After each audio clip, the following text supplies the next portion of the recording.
Today is the International Day of the Older Person. It's a day where we celebrate the wonderful older people in our lives, the wisdom that they've brought us, the care that they've given us, and the love that they've shared with us. These older Australians are people that are in our lives or possibly have been in our lives. They are people who have brought us wisdom, who've brought us joy. And earlier this week, I sat down with 3 older Australians from diverse backgrounds to hear about their lives and their wisdom for us going forward, particularly in a time of COVID-19 when we've all been particularly impacted by restriction and not being able to visit people. And on that basis, I now share their stories with you.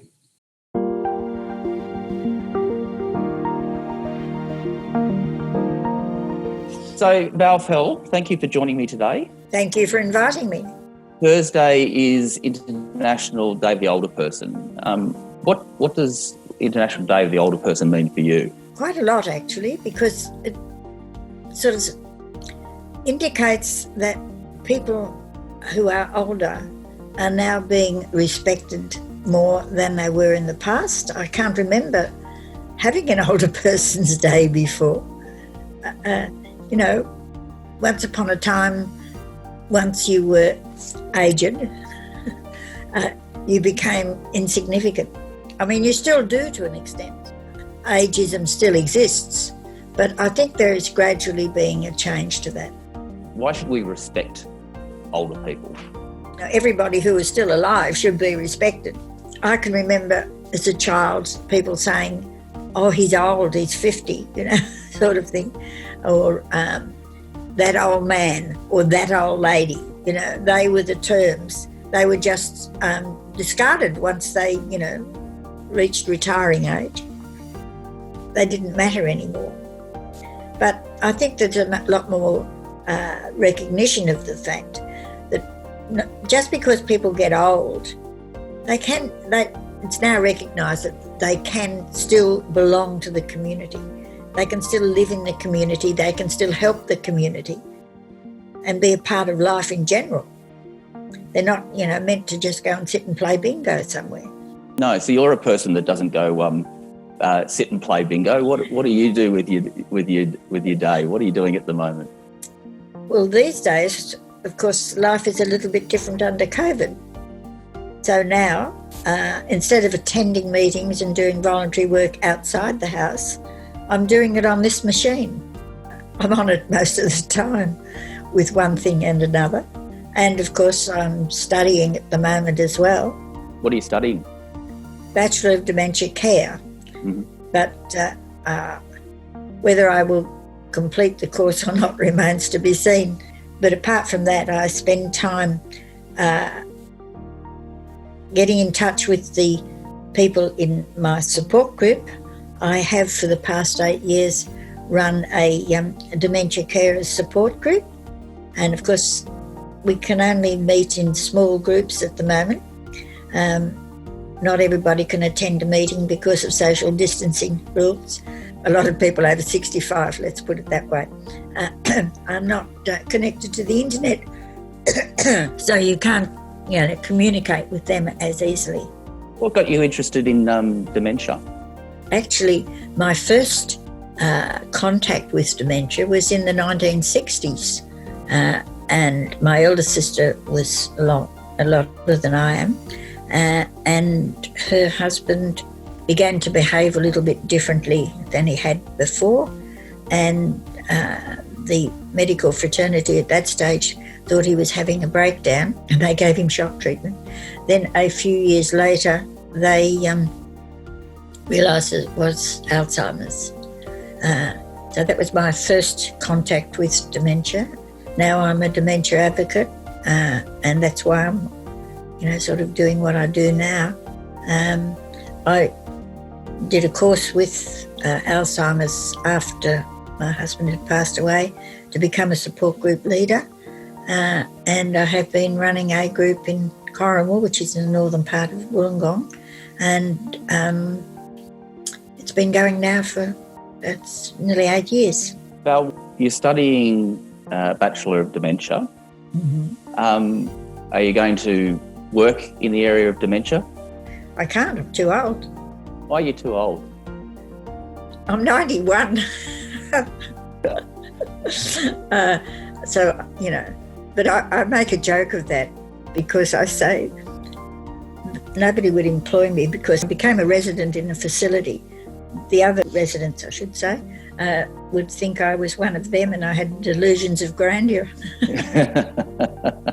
So Val, tell me what have you done in life? What's your background?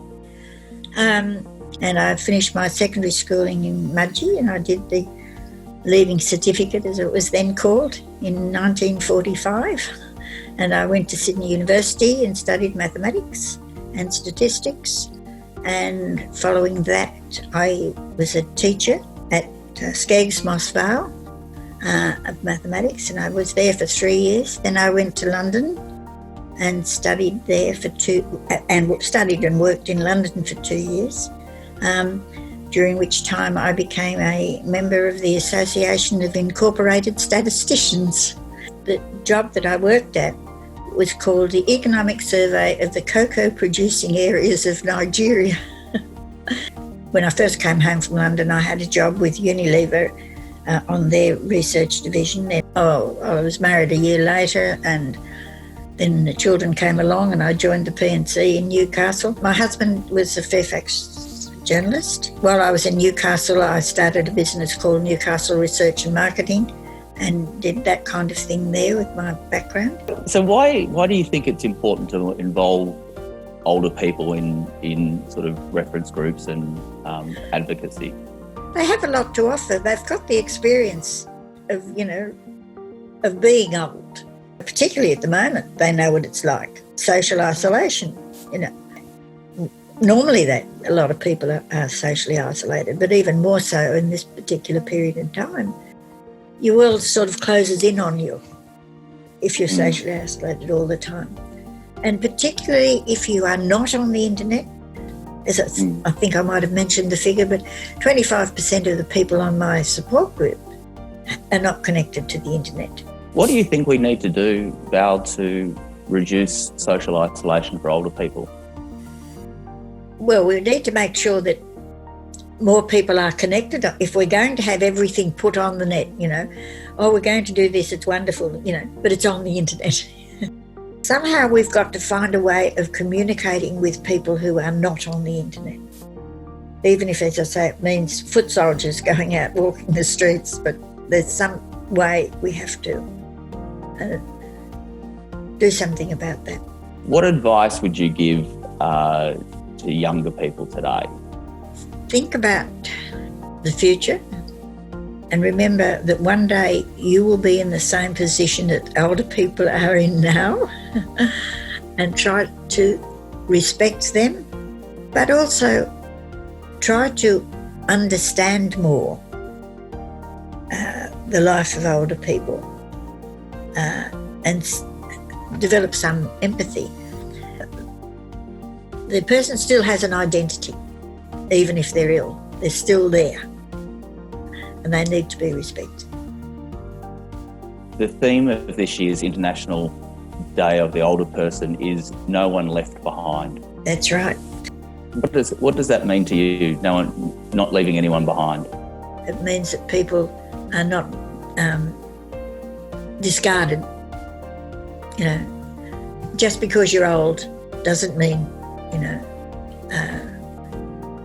that you haven't got something to offer in return for what you are given. I mean, if you looked at that intergenerational film about the children at the nursing home, that's what we need. We need more of that. It's just a need for empathy between all age groups. We need to have more intergenerational activities, one way or another. So, Val, on International Day of the Older Person, I want to thank you for all you contribute to our society and to the Older Persons Advocacy Network and the wisdom that you bring to us every day and every meeting. Thank you.